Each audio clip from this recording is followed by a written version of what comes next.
Griffith. And welcome. I know Ryan. I don't know. I don't want to call you out, but whatever, Ryan. I just called you out. But whoever else I didn't have, well, hi, I'm Mr. Griffith. If you guys don't have, if I don't know you because your mask is hiding you, or I thought I knew you and now I don't know you, because just tell me your name. I know you. If I forgot your name for 2 seconds, Evan. Evan, when that happened, I felt terrible. That other day when you didn't have your mask on, I've been feeling bad about that for at least a week. So guys, the mask, the no mask, now we're back to the mask. I can't figure everything out, so just bear with me. Ready? Synthesis essay. Okay, so what is the synthesis essay all about? What is this AP test all about? What skill sets do you have to bring to the table? Here's the number one skill set that you have to bring to the table, folks. You have to become very, very good at writing under pressure, but not putting so much pressure on yourself that you can't write under pressure because you're so nervous about writing under pressure because you feel the pressure. So you have to find your zen place, and you have to have confidence, and you have to have, the only way to have confidence is to have preparation. So you're not going to have confidence unless you prepare like a champion, okay? So you have to prepare like a champion, because once they throw that exam down in front of you, and you're just relaxed because you know you're prepared, it's really kind of easy. In fact, last year's class said, we did way too much. We did too much. We were over-prepared. I said, great, I want you to be over-prepared, because you want to get that 4 or that 5, okay, because it looks really good for colleges and for universities, but to be honest with you, you mostly want to get it because it's a pride thing. You mostly want to do it for yourself, just to know that you accomplished something that was hard. That's why you're in an AP class, okay? You could be in a CCP class maybe next year when we have a couple of the CCP offerings, but honestly, even the best of the best colleges might view that differently. Although it might get you a credit, and some people need that credit. If financially you know you need that credit, that's fine, go do CCPs. But the AP can be a credit too, but it also can challenge you at the highest level. And if you challenge yourself at the highest level, you're going to have a great opportunity to be a very employable person. Mr. Sheeks, I was in a board meeting this morning, and a kid that I had in my English class that was kind of a little bit a challenge at times, just got a job. I was going to say his name, but maybe I shouldn't now since I just told you that. But he did work at his writing, and he did get a little bit better, and he did challenge himself. He just took a job as the national sales manager at, where's your mom work again? Smuckers. He's the national sales manager at Smuckers, and he's 30 years old. Guys, that's a big deal. It's a big deal because he challenged himself and wanting to get better. So it's more about just wanting to challenge yourself than it is about everything else. So here we go. The essay is laid down in front of you, and you have a question that you've never seen before, and oftentimes it's going to be a subject like this. So first thing we need to do is let's get to know our prompt, okay? So we have to be able to read this and know where to go to find the actual prompt, all right? Before we go there, I'm going to point out a couple things, and then I'm going to write down some notes over here. But when we look at this prompt, there are some areas that I want you to know about. That top area there, the first paragraph that starts off with the words eminent domain, you see that? That's always the same for every essay. That's called the background. If we could mark this up on Notability, which you might want to, that is called the background paragraph, okay? You could steal background paragraph information to reframe your answer. You could steal stuff from that for your intro. Now, if you do steal stuff like that for your intro, it might be a little bit of a boring intro, but it would be solid, okay? So do you see that first paragraph right there, guys? Is everybody on this document? You're not on this document? In modules, if you go to modules, the very last module says eminent domain. Go all the way down to the end of the modules. Eminent domain, PDF. All right, guys. So this area here, hopefully you have this up now. I would open it up in Notability so you can mark it up. In fact, you kind of have to. Open it up in Notability, guys. That first paragraph there is what I call the background information. What is it good for? It's good to understand the issue at hand, and it's also good because you can steal information from it for your intro, okay? Let's not read this one yet because I want to give you guys something else. You see the next paragraph? The next paragraph, guys, is where the actual prompt is. Can anybody show me where the prompt is in here? Which sentence is the prompt? So not show me, but tell me.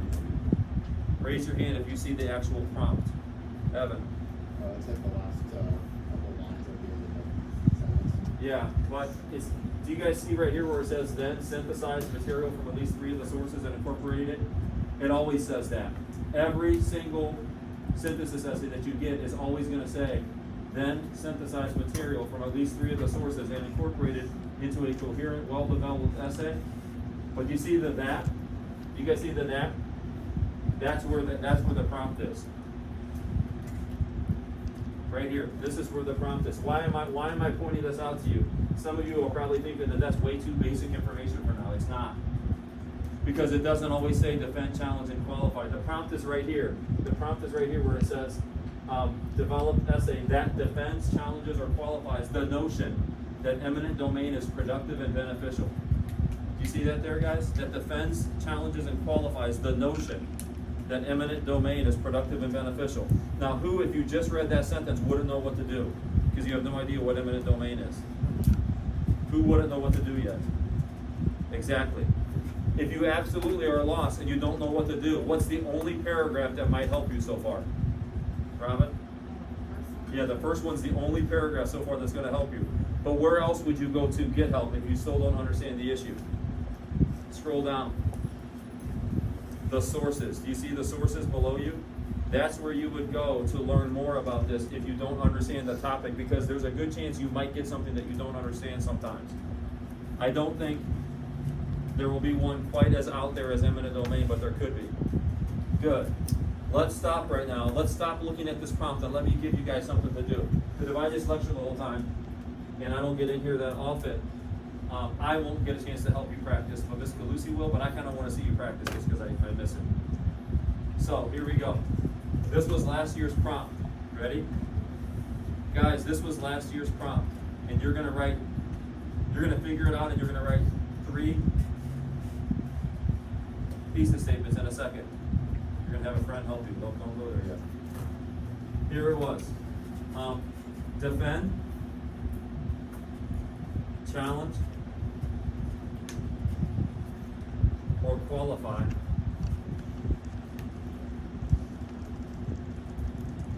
the idea or notion. I might have said notion. I can't remember what it said. Defend, challenge, or qualify the idea or notion that handwriting should become obsolete in schools. And they mean the teaching of handwriting, okay? Any handwriting, like this. Kind of cursive, but also just handwriting. All right. You can think cursive, it doesn't really matter right now. Okay. So, ladies and gentlemen, let's first understand these concepts. So, let's think cognitively before we do the writing. So, right now, somebody answer me this question.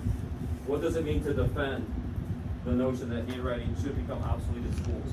Somebody out loud tell me what that would sound like. Tom? It would be like due to its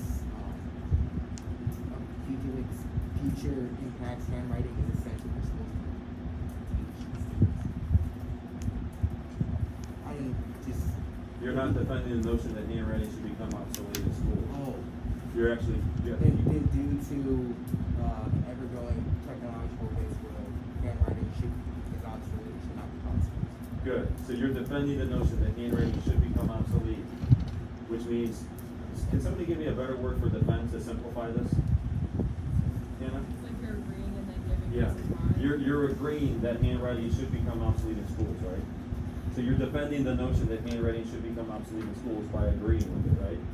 Who's lost when I say those words? Who gets confused with defend? Yeah. Because defend it kind of sounds like we're going against it a little bit. We're not. We're defending the notion that handwriting should become obsolete in schools. So guys, what was your name again? Ava, I'm sorry. Guys, Ava brings up a great thing that I would repeat like a million times into your class. The AP language test. The AP language test is every bit, I'm going to go shorthand now, is every bit a reading test as much as it is, I'm either going to say greater than, but as much as it is a writing test. But, honestly, it might be equal, I don't know. What do I mean by that? You have to be a very, very clever reader, and you have to be a very discriminating reader. What that means is you have to see the finer points. Like if you don't know what the word obsolete means right now, Corey, you're probably in trouble. Obsolete means that something is what? It goes in style or out of style? Out of style, very good. Okay, so to defend means to agree with the notion that handwriting should become obsolete in school. So you're defending that premise. What does challenge the notion that handwriting should become obsolete in school mean? Gabby? Yeah, so you're going to challenge it. You're going to go against it. So give me an out loud statement that would challenge the notion that handwriting should become obsolete in schools. Yeah. Teaching handwritten is a fundamental skill that should be successful in That was really good. Don't forget that. You're going to need that in 2 seconds. Okay, now here comes this one. Here comes this one. This is the one that people get tripped up on. What does it mean to qualify the notion? What does it mean to qualify? Hold on, before we do this, because we're getting too lecture-based right now, and some of you are getting sleepy, which I would too. Talk to your partner. You guys are partners? You guys are partners. Hold on, you don't have one yet. You guys are partners. You guys are partners. You guys are partners. Oh, I got in trouble for saying you guys today. Somebody called me out. But I stand corrected. You folks are partners. You folks are partners. You folks are partners. You folks are partners. You folks are partners. You folks are partners. You folks are partners. You folks are partners. Hannah, you come here. You folks are partners. Hold on. And Evan, you're gonna go merge here. Merge. All right. Hold on. Hold on. Whoa. Whoa. Whoa. Whoa. Whoa. Talk to your partner about what qualify means. What does it mean to qualify the argument? Go ahead. 30 seconds. 30 seconds. Talk to your partner. I don't want to be She's really good at volleyball.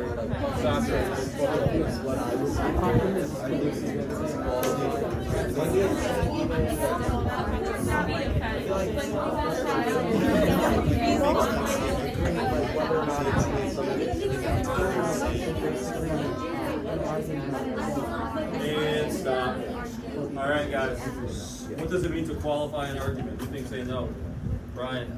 Is it to like to see both sides or to see a compromise? No, do not do that. Brian. Yes. Be sure to not do that on the synthesis essay, just in Okay, case I leave this classroom right now and never come back. Guys, don't go both sides, please. Don't do that, okay? But wait, wouldn't that be the natural answer, though? Agree, disagree, both sides? That's what I would have said, too. So I see where you're going, but that's not what it is. Lola! Is it to like defend it but with additional information? And like to back it up? You're warm. You're warm. Who haven't I called on? Ava.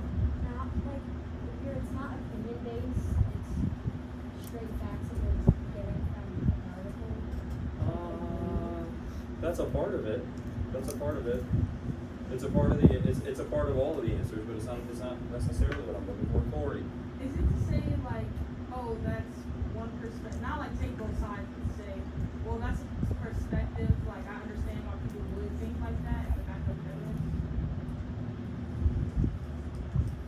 No, not really. Dom? To like analyze the, not the validity, but like the purpose of having the argument. Like, is it an argument like having? No. Peyton? Would it be that, like, you use the evidence to say why people would make that claim in the sources? No. Here's what it is, guys. Ready, Nyla? To qualify, and I was confused on this too when I first started teaching this class, guys, so don't feel bad, but it means that under these certain conditions, then I agree or disagree with the premise, but let's just say agree to make sense, okay? So under these certain conditions, okay, that's the best way that I can say it out loud. Ms. Lucy, can you add to that? Or is there any other way to say that? For this one, like, in these certain conditions sounds fine. This sounds fine in these certain Okay. conditions. Under these conditions, then the notion is agreeable or disagreeable, whichever way you want it to go, okay? I'm still confused, right, Ava? You're probably still confused. Joe, you're Jack. That's why you're confused, because I'm calling you Joe and you're Jack, but Joe's your brother. Guys, you're probably confused, so we need an example, Spencer, to help us be unconfused. give me an example that under these conditions, you would agree that handwriting should become obsolete in schools. It's like, if the school is, technologically based. Got it. Got it. Spencer, you're a high flyer. You're a high flyer. Guys, did you just hear that? So here's a thesis statement that I'm going to say out loud, and then we're going to get a chance to craft some. Ready? Here's a thesis statement I'm going to say out loud. I'm going to say, if a school is well equipped with one-to-one technology for each and every child, comma, then the notion that handwriting should become obsolete in schools is absolutely true. That's a qualifier. Maria? So is it kind of like under the circumstances? Yes. Yes. Yes. We're going to do this for the eminent domain one too, but I don't know if we're going to do the whole exercise today, but that could be a mini lesson, by the way, because that one could be cool, because there's a couple in my mind for eminent domain where I think it is good to have an eminent domain. Personally, I don't love eminent domain because I like individual liberties. I don't want somebody coming in my backyard and saying, hey, we're going to put a big pipe through your backyard, so we need your basketball court, your shed, and everything, okay? Don't worry about it. We'll give you $10,000. Like, no, I don't want a pipe when it comes to my backyard, right? But I don't want to give it, if I keep going, I'll ruin the whole lesson. So ready? Here we go. I gave you a partner. I gave you a partner, and don't forget there's 3 types of thesis statements, okay? There's a global thesis statement that does not have 3 parts. There's an integrated thesis statement where you can have kind of your areas that you want to attack, be they 2, be they 3, be they 4, kind of intermixed into the meatloaf of the thesis, integrated. And then there's a list thesis, which is the old-fashioned A, comma, B, comma, C, comma. I don't care what kind it is. You could just go global today to keep it easy, okay? You could just go global today to keep this easy, but I want a thesis statement that defends, one that challenges, and one that qualifies the idea that handwriting should become obsolete in schools. Ready? You have 5 minutes max for this. This is our first little workout. Go.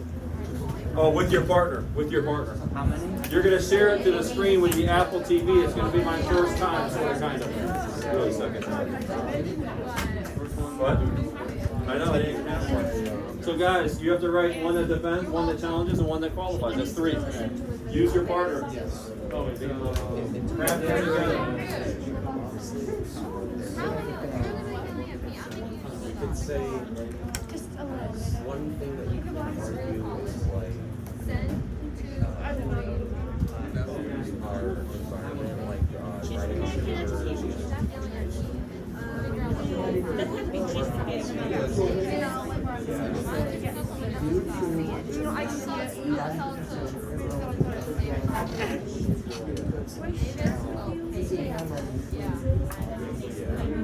Concern about the environmental thing.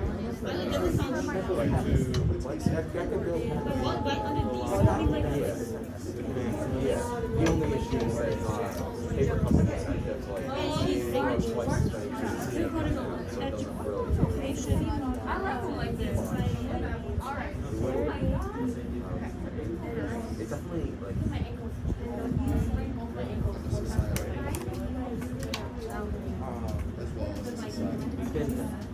I think we can just be so global and bring up Right now, prioritize the fact that because our handwriting is such a global, like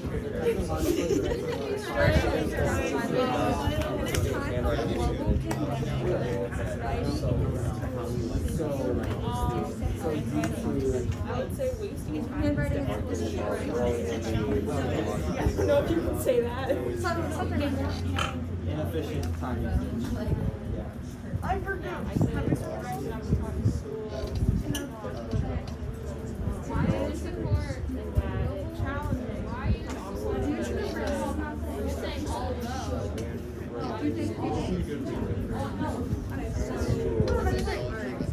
Spending time on handwriting. Okay.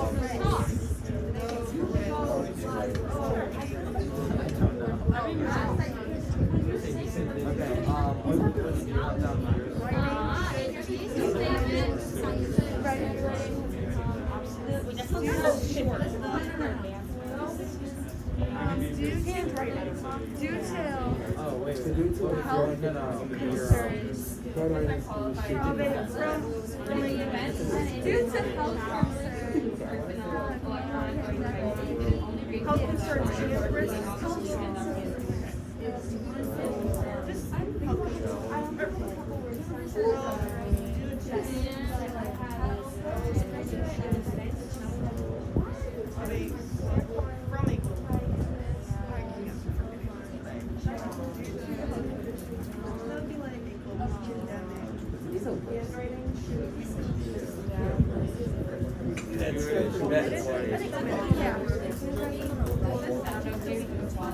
It's just referring to writing numbers, like learning how to write. It's referring to like writing.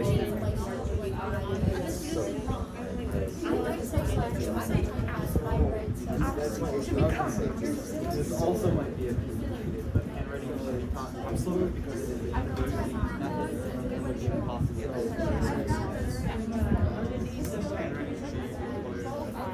okay.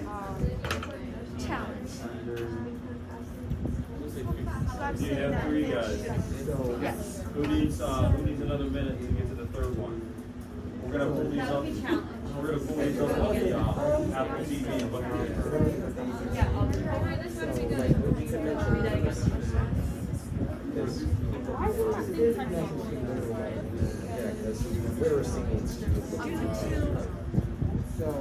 Handwriting is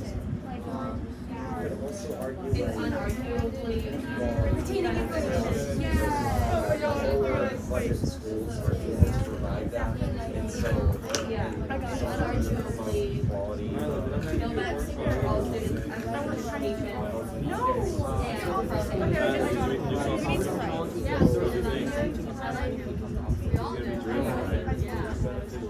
We're excited. Yeah.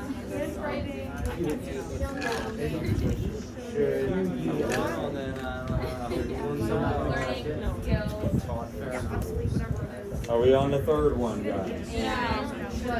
We're gonna Apple TV these in 45 seconds.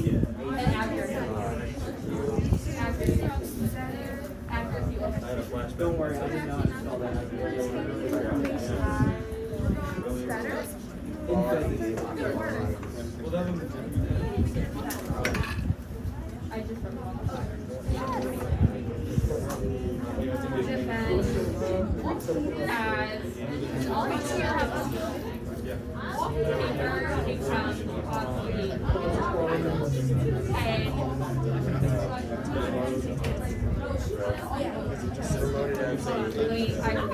Let's just keep it like that for now.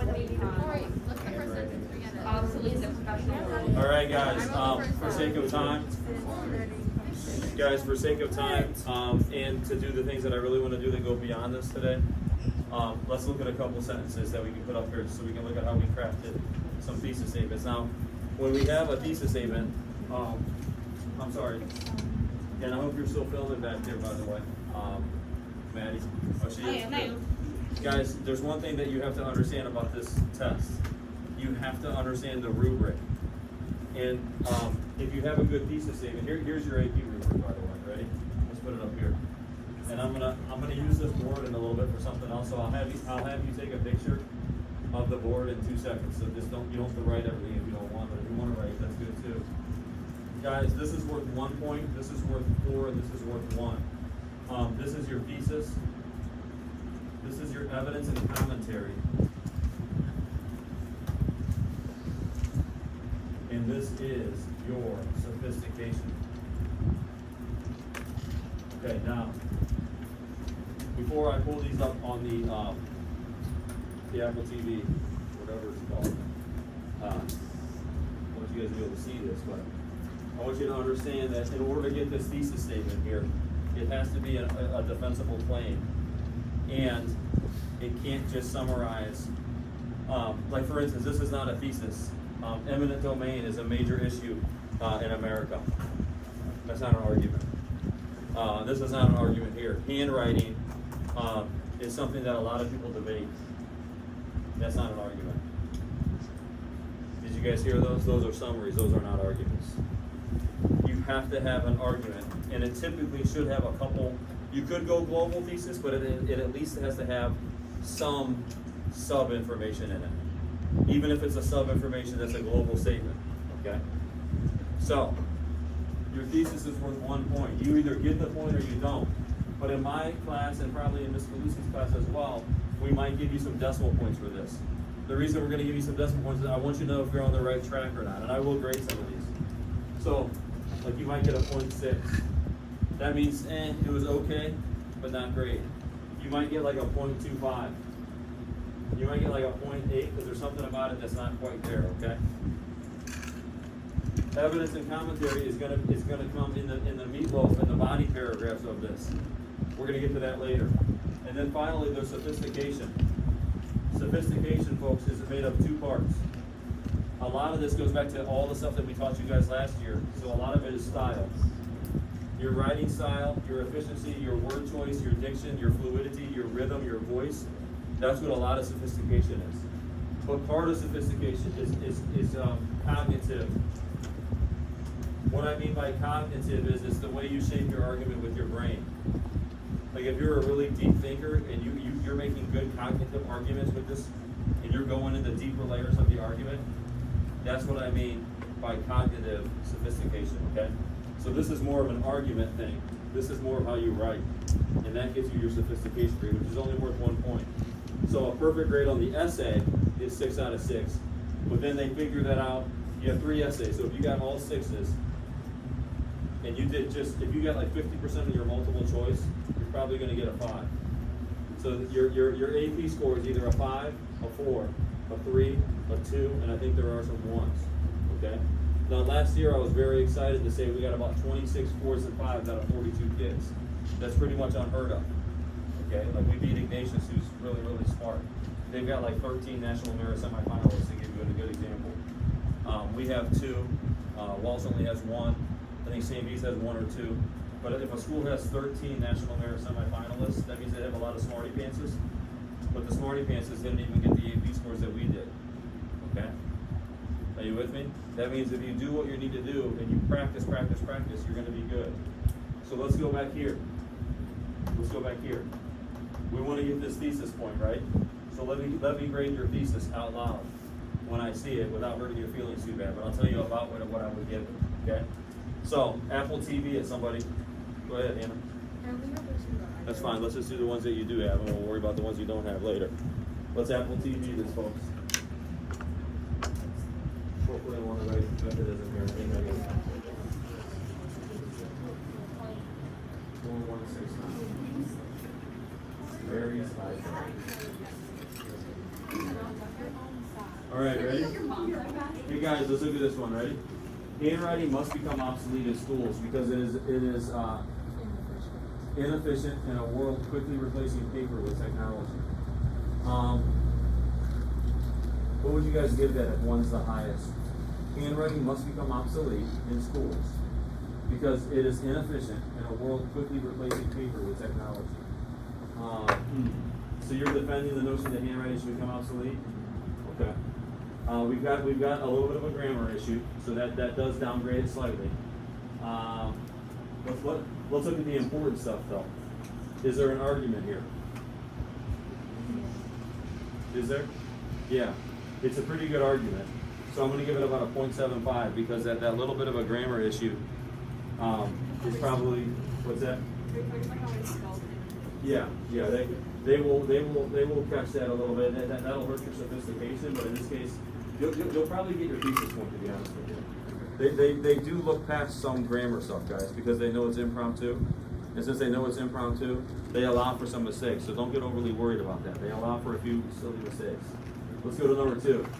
When a school has the ability to provide technology to each child, then handwriting should become obsolete in said school. I don't like in said school because it just doesn't it doesn't roll off the tongue there. And I think you might have the wrong then. It's not a comparison of then. I think it's then. So when a school has the ability to provide technology to each child, and I don't even like the then at all. Let's recraft this out loud, guys. Ready? When a school has the ability to provide technology to each child, comma. Handwriting, let's go right to handwriting. Handwriting should then become obsolete. And if you want to put something like really emphatic in there, like forever, you could. Okay? Do you guys see that? That's good. What type of thesis is that? Is that defend, challenge, or qualify there? That's a qualifier. Okay, good. Somebody else, Apple TV, theirs, guys. Don't be shy. We're just ripping them apart. It's just fun, Ryan. Yeah. Let's go, Ryan. Then Evan. Is the password always the same on airplanes? Is that how this goes? Oh. Well, you can set it. Okay. Here we go, ladies and gentlemen. Hold on. This is not our whole day. This is only a piece of our day, guys. So let's try to go fast so we can learn. Handwriting should become obsolete because the technologically advancing world requires other skills, and spending time teaching handwriting would be inefficient. I like that.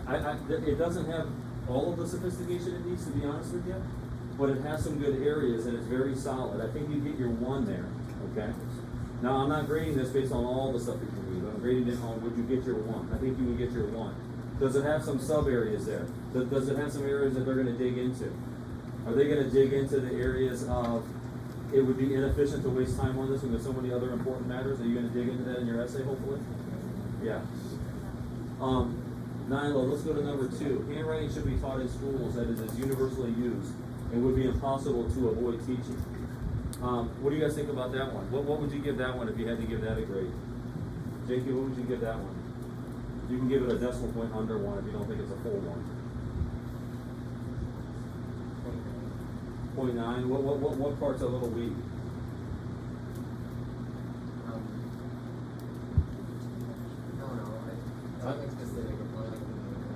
Yeah, it might be a 0.8, 0.7. Ava, what part's a little weak? Just like the is universally used.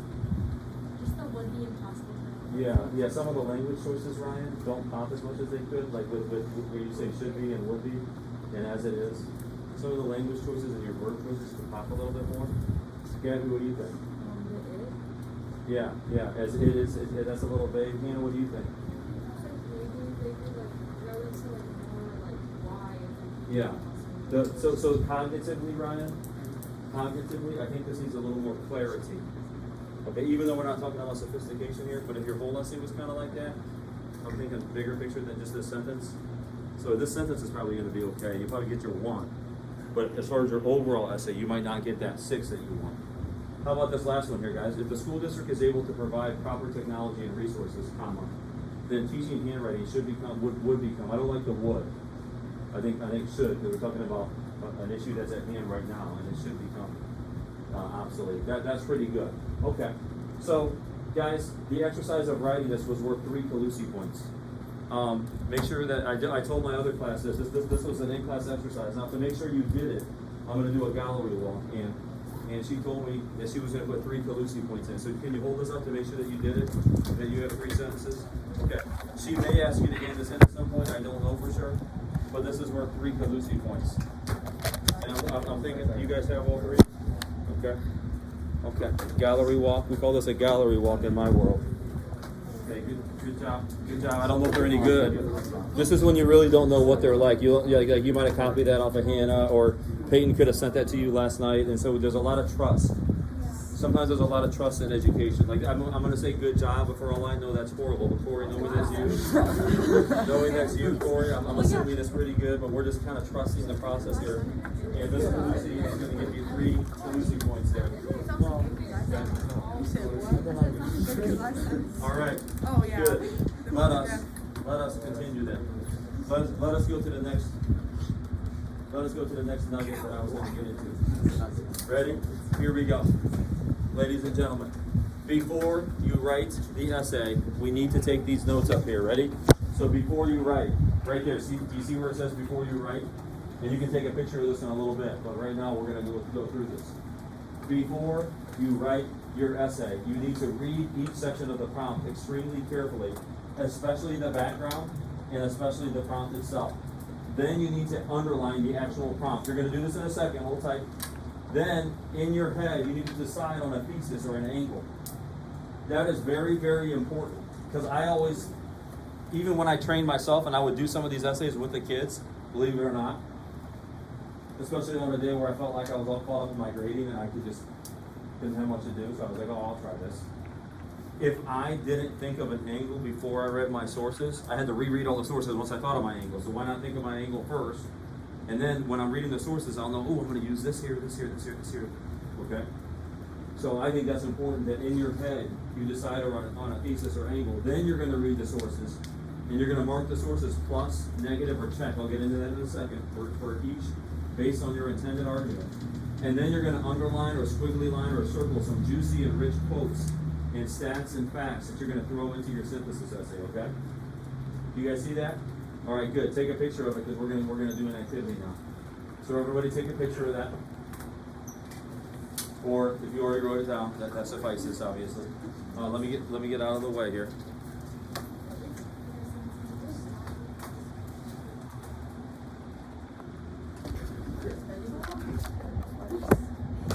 Okay, ready? Here's the activity, folks. This is the activity. Do you see what I wrote down on the board? Reading the prompt only. Only read the prompt. You have 1 minute to speed read the prompt. Do you have the prompt available, Nyla, on your digital frisbee, guys? Does everybody have the prompt available? Okay, ready? Here we go. Reading the prompt in 1 minute. You're going to do what I've just asked you to do, which is underline the prompt, find out where the prompt is in there, and in your head, you're going to decide on an angle. Ready? 1 minute. Go. Quietly read it on your own. No partner work here. Did your head do that? Oh, good. It's a lot. I've got 2%. Okay.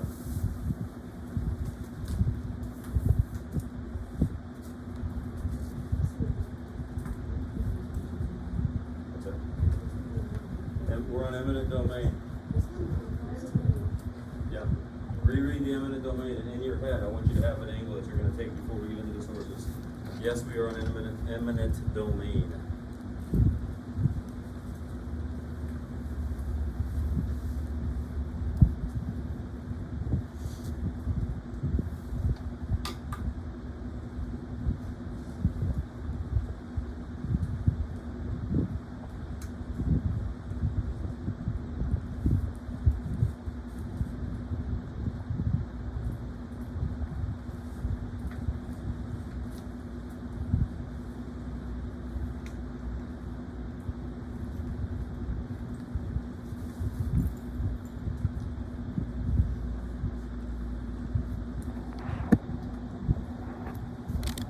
Okay.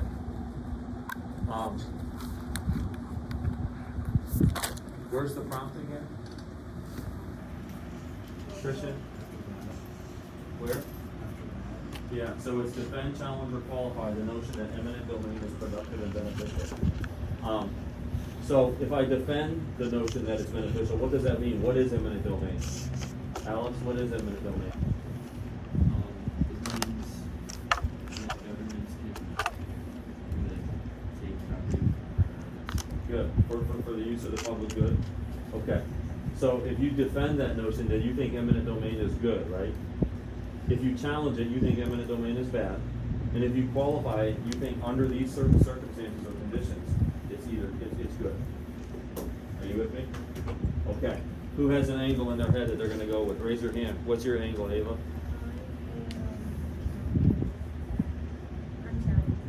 You're going to challenge it, so you don't think it's good. You think it's bad. Dom? Qualified. What's your qualifier going to be? Under the circumstances where it's being built with overall benefit to the public and health, with their health or economy. Health or economy? And, You have to be specific about that. Don't just say work and health, because the whole purpose of it is it's supposed to help. But if you say health or economy, then you have some areas to dig into. What do you think, Deanna? Do you think it's beneficial and productive, so you're going to just defend it? Okay. And Robin, what do you think? Challenge it. You don't think it's good? Okay. Corey, what do you think? When would it be good? Well, under certain circumstances, pertaining to like how much they're taking and how much does the owner have? Okay. So how would you say that in the thesis? You might have to say under certain specific conditions. And then you might have to say something, you might have to categorize that or come up with a word for that, okay? All right, so ladies and gentlemen, I want to read this out loud to you for a purpose, okay? When I read this out loud to you, I'm only reading it out loud to you because I have a question to ask you, okay? So, ready? I'm going to read this out loud, but I'm reading out loud because I have a question to ask you when I'm done. And then we're going to do something where it's more active, okay? So, Colin, do you have any question? Yeah, are you allowed to qualify for, like, in order to challenge it? Yes, you could. Yeah, you could challenge it. All right, here we go. Ready? Eminent domain is the power governments have to acquire property from private owners for public use. This is the background. I could use some of this in my intro if I don't know what to do. The rationale behind eminent domain is that governments have greater legal authority over lands within their dominion than do private owners. Eminent domain has been instituted in one way or another throughout the world for hundreds of years. It always says this next line. Do you guys see carefully? It always says that. Every essay says that. Carefully read the following 6 sources, including the introductory information for each source. It always says that. Then synthesize material from at least 3 of the sources. It always says that. Sources and incorporates it into a coherent, well, it always says that, developed essay that defends, challenges, or qualifies the notion that eminent domain is productive and beneficial. Do you see the next paragraph? It always says that next paragraph. That's always the same on every APS, Robbie. Your argument should be the focus of your essay. Use the sources to develop your argument and explain the reasoning for it. Avoid merely summarizing the sources. Indicate clearly which sources you are drawing from, whether through direct quotation, paraphrase, or summary. You may cite the sources as source A, source B, etc., or by using the descriptions in parentheses, source A, source B, or the parentheses. Here's my question. How many sources must I integrate? Can I integrate more? Should I just throw the sources out there, or should I try to have the sources discourse with each other? Try to have them discourse with each other. Can I bring up my own sources? Can I bring up sources that are not in the source packet? Yes, I can. Why? Why? What's the key cognitive reason up there as far as our brain goes? Oh, I'm sorry. Well, yeah, it is up there. It is up there. It's in the 3rd paragraph. What's the key reason? What's the key reason that you could bring in your own sources? Yes. For the purpose of the essay and your argument. Yes. Very good, Dom. Dom saw the words "your argument." You see the words "your argument"? This is your argument.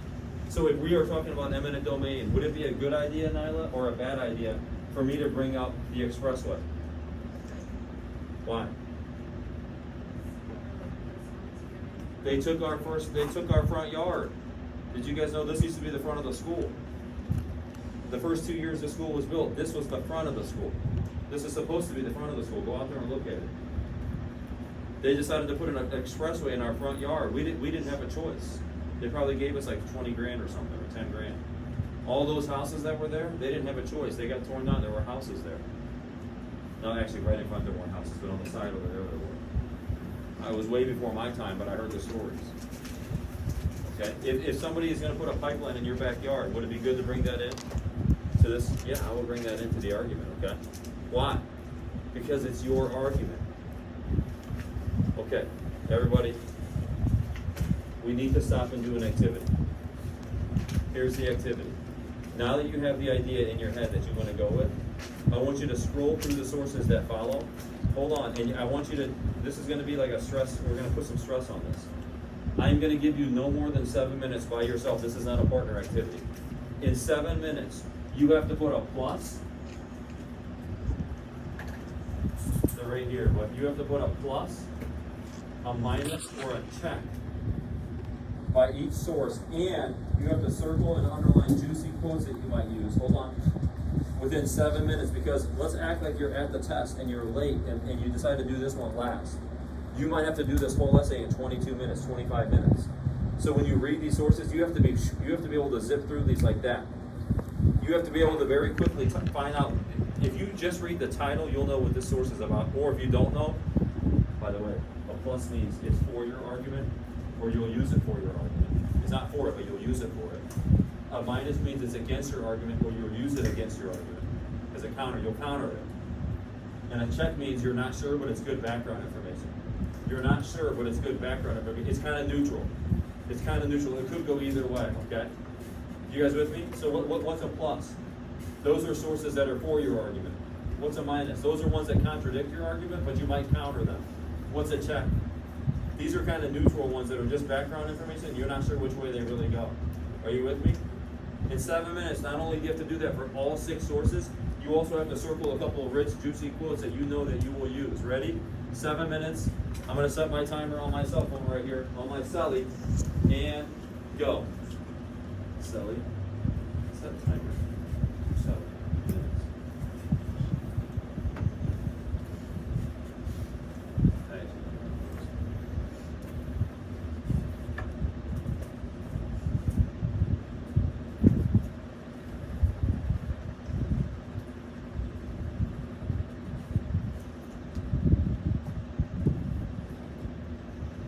Many times the title in that bracket up top, that box will give it all away. Then you just have to scan it for the juicy quotes. Don't get bogged down reading the whole thing when it's unnecessary to read the whole thing. You can skim it fast and read some of the whole thing, but not all of the whole thing.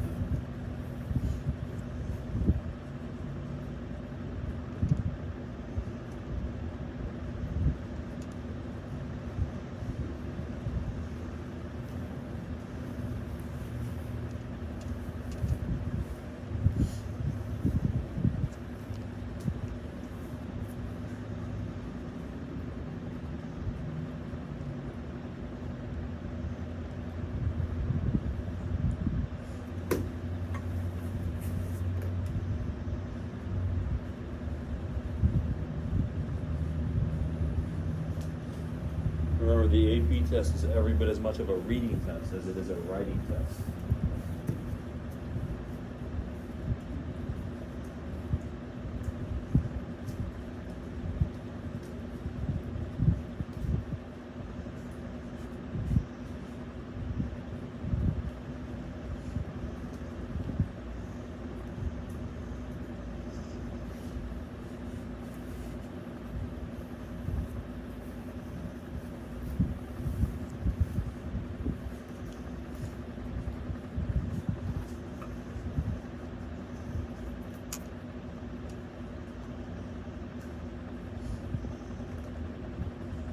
You should be on at least number 2 or 3. You should be on source B or C by now.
Develop the skill of skimming. Speed reading, your eyes should go left to right and you should gulp in phrases and sentences in one swoop. Don't go word by word, go swoops. Swoop, there it is.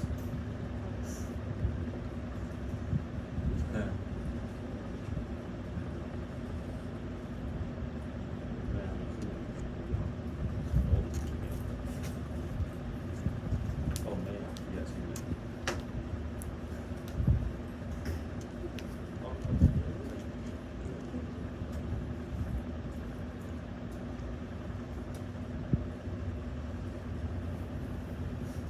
should probably be on the 4th or 5th one by now. Again, you don't want to get bogged down in it. You just want to do enough to understand.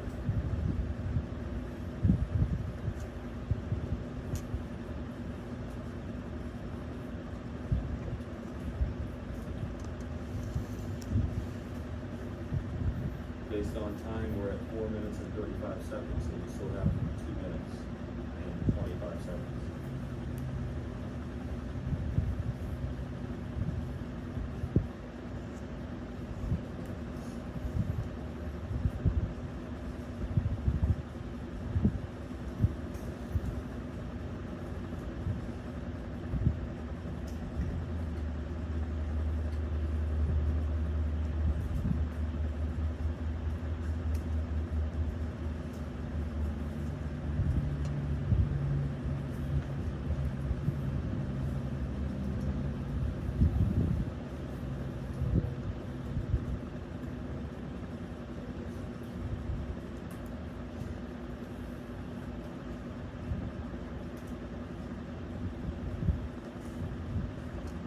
Seconds to get to 7 minutes.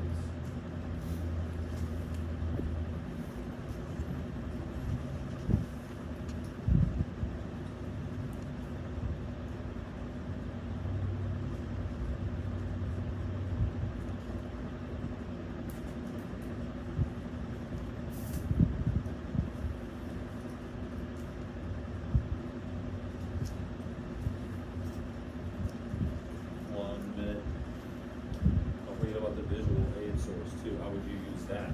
What does that cartoon mean?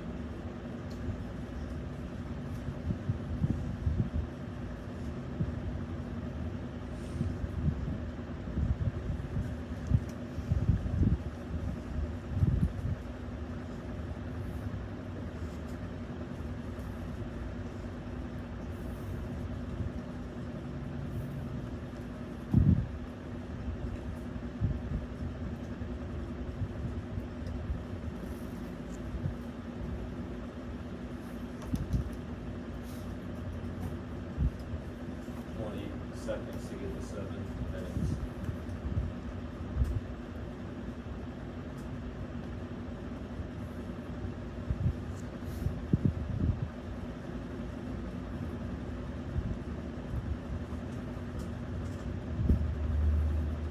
Okay, and stop. That's 7 minutes. That's a good barometer for you of how fast you can get through these sources. They give you a 10-minute reading period, okay?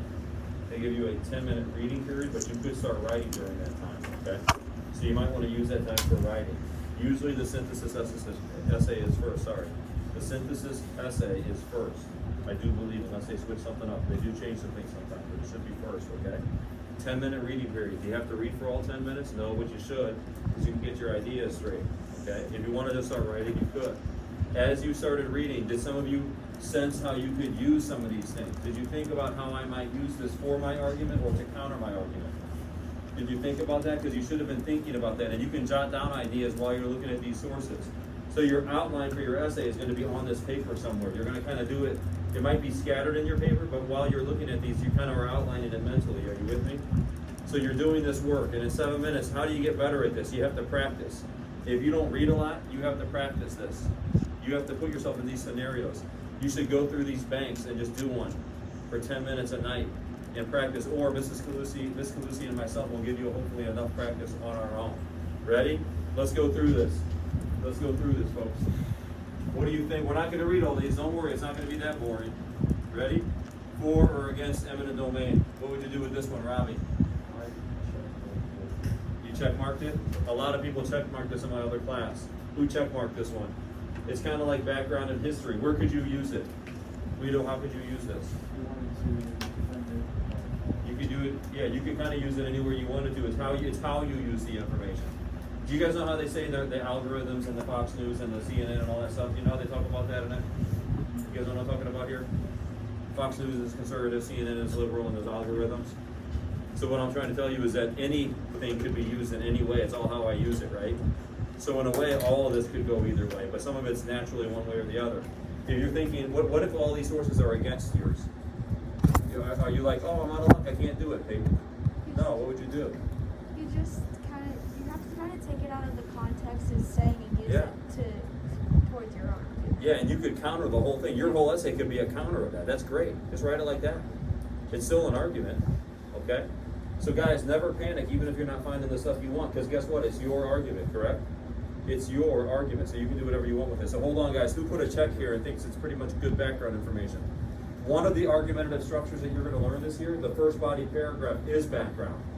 So you could just give a little bit of the history of this if you wanted to in the beginning as a background paragraph and then get into your argument, okay? Now, let's keep going because this is not the main activity of the day, by the way. So we're not even there yet. But let's go to source B.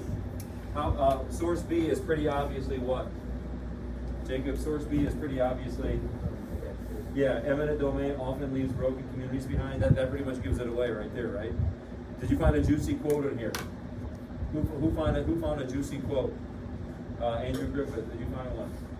Well, I'm the opposite way. Where is it? I'm the opposite way, so I didn't. Okay. I wouldn't. But you could have countered it, right? I couldn't. You could have used one and then countered it. Ryan, what's your juicy quote here? These are monuments to failed central planning. Okay, good. What's another juicy quote? I see one that I really like. Guido? I had the many more residents elected to benefit from the city to ensure this tax base and attract revenue jobs. Okay. How about the economic philosophy at work here? Isn't capitalism or socialism? It's corporatism. You see that one? The belief that government and business should work together. That would be if you're qualifying. If those of you who are qualifying, you might want to use that there. So guys, there's some juicy quotes in here that you could use. What about this one? Is this a plus or a minus for your argument, Jack? How eminent domain abuse harms the poor. By the way, you could use your plus and minuses just for the general topic if you wish, and not your argument. So if it confuses you, if you're using it for your argument, you know what I mean? You could just say, is it for or against eminent domain, and use your pluses or minuses. It's guys, this is your system. You do what you want. You understand? You guys do what you want. You're the person that's got to get the 5 or the 4. This is just, I'm giving you a cheat sheet way to do it.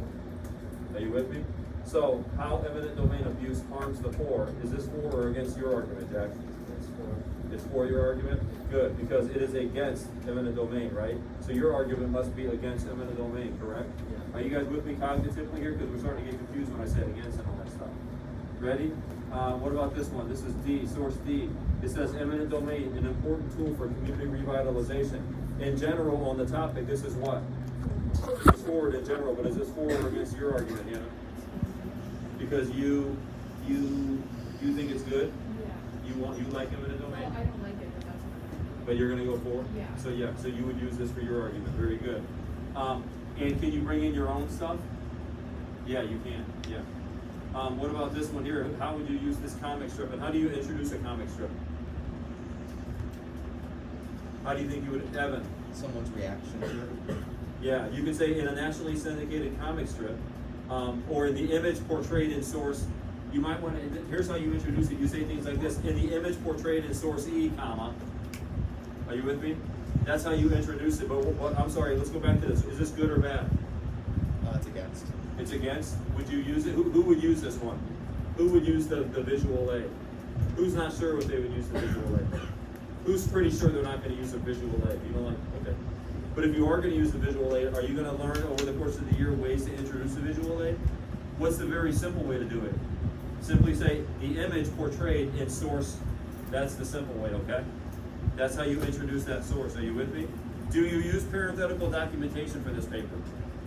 Do you use parenthetical documentation for this paper? Yes, you do. You must parenthetically document your sources, or you will be docked points in evidence and commentary. How do you parenthetically document your sources? You simply put, Corey? like source A. Yes, you can just go source A, source B, source C, source D. Or you can put that author's name that they gave you in the prompt. Are you with me? So do you parenthetically document this? Yes. How do you do it? Source A, source B, source C is good enough. Is it best to have, let me ask you a question that you don't even know the answer to yet. Do you think it's best to have just one source per body paragraph? No. Would it be high level stuff to have multiple sources? Yeah. Would it be really high level stuff to have those sources kind of either argue against each other or pull together with each other? If it was a tug of war, could you use those sources to pull this way? Yeah, you could. Could you counter them together, or could they be different, but you use the differences to make your point? Yeah. Yeah, you could do it between paragraphs too if you wish. You don't have to do it within. Okay, so hold on. Dom, good question or bad question? Qualifying. So if you say qualifying is about the conditions, that under these conditions you're gonna agree with it. But if you go on the essay, you say if these conditions aren't met, then you agree with the other side to disagree. Should you do that? Because like with the second and third sources, where they argue against eminent domain, there's some really good quotes there that you can use in your essay. You say if these qualifications or if these conditions aren't met, then I challenge it. No, I would only use those to counter it. Okay. So you would never. I want to go, that might be seen as going both ways. Like, let's say that you don't, let's say that you are let's say you are against eminent domain, except in situations of war and public safety, okay, are you with me? So they need your yard to put a nuclear missile in to defend the country, okay? You don't really want to go against that. Now, within the information given, you could challenge the other side. Some critics say, always start like that. Some critics say, or source said, source A, which cites that, blah, blah, blah, blah, blah, may seem like a good idea, comma, or a period, but it isn't. Okay.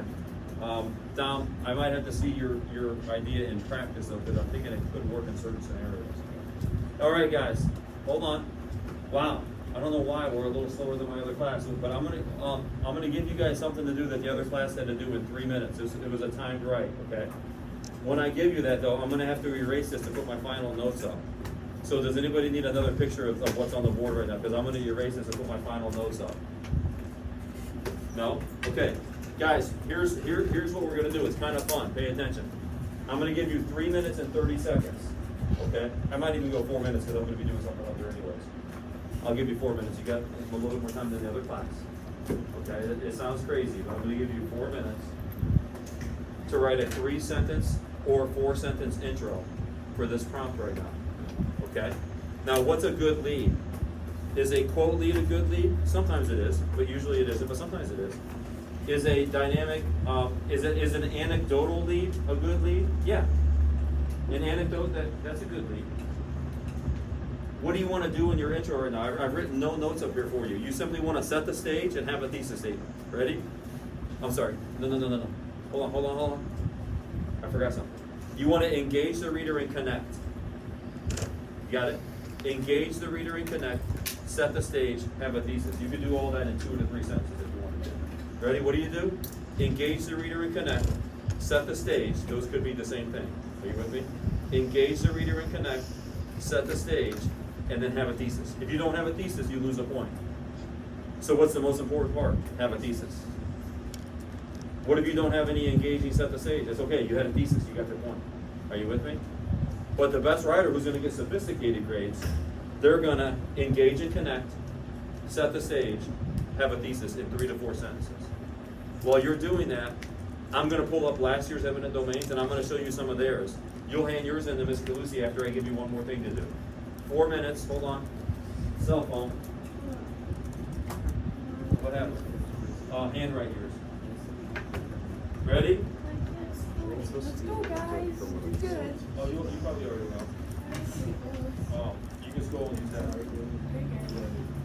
Go use that. Go use that right there. Go sit it. Just use that.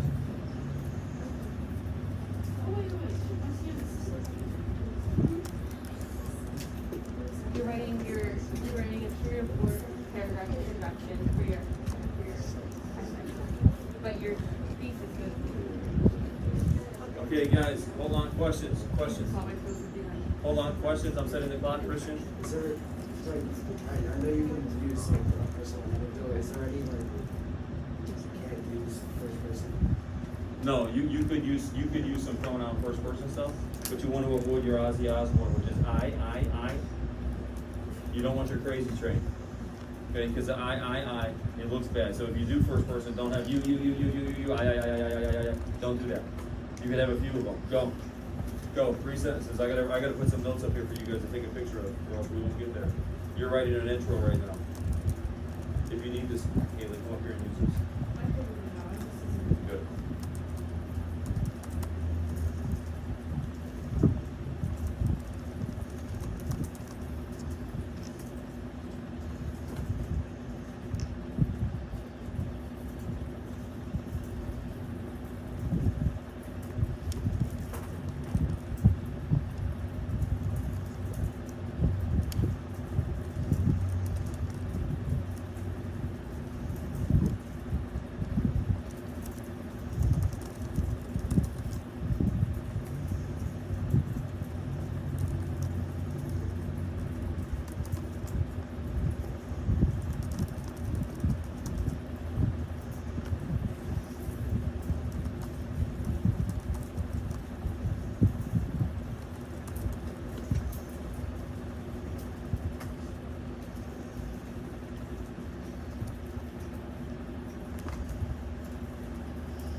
You guys have about 1 minute. 1 minute.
All right, guys. Was that 3 minutes or 4?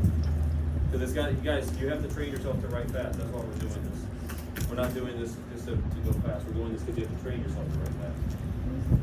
Yeah, muscle back to that. That's really good.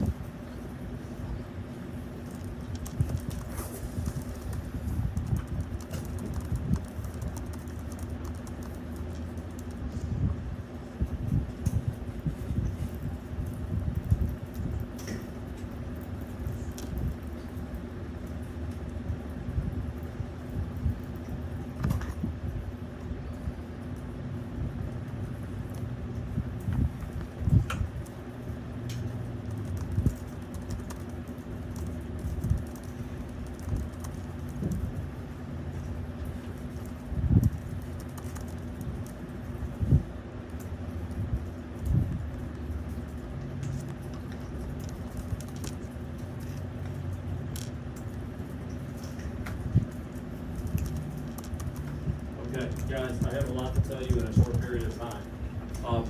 Do you know what you just wrote? What you just wrote? Share with a partner right now.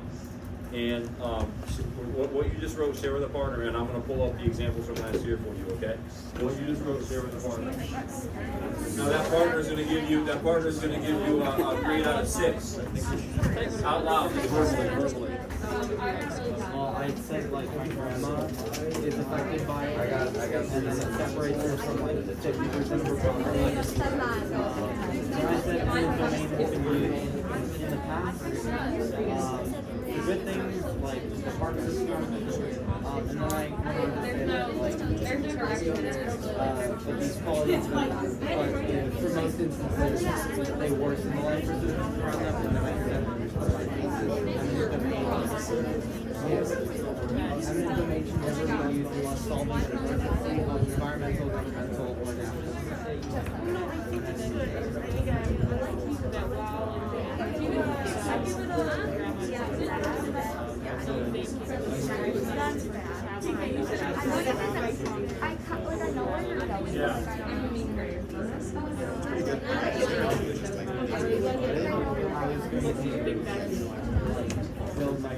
Okay. Hey guys, I don't know why, but we went fast today, so hold on. I want to do everything I did with my other class. Ready? Here are the samples from last year. Hold on, you're going to turn it into Miss Lucy. There's an assignment called eminent domain, and you have to do something else with it. Hold on. Ready? Last year, look at this one. I'll make it bigger in a second.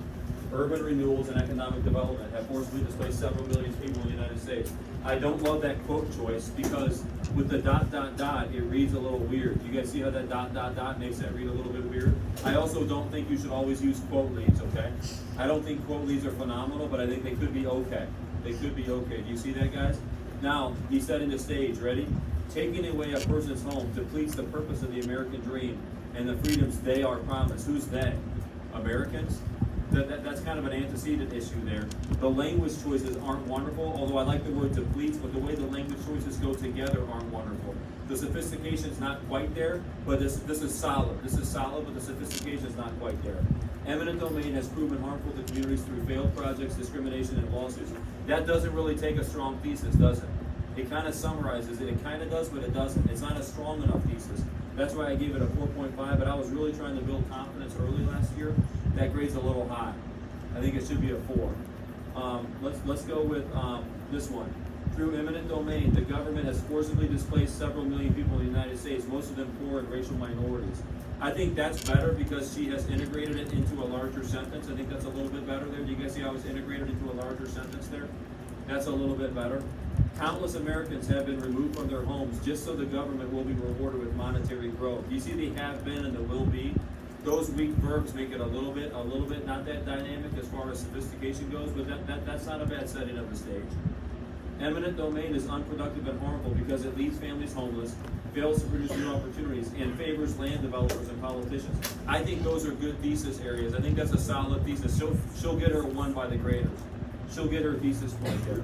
Guys, let me show you one that's not that great. Toby ended up being a really good writer. He's a super smart person and kid. Eminent domain gives the government the right to seize property for public use, such as roads and buildings. Do you see where it says such as? I don't love the use of such as in a dynamic book read, okay? Government is often corrupt and does not think twice before straining their own people. It's a little choppy here. I think the government, I don't know if I think, just say the government, okay?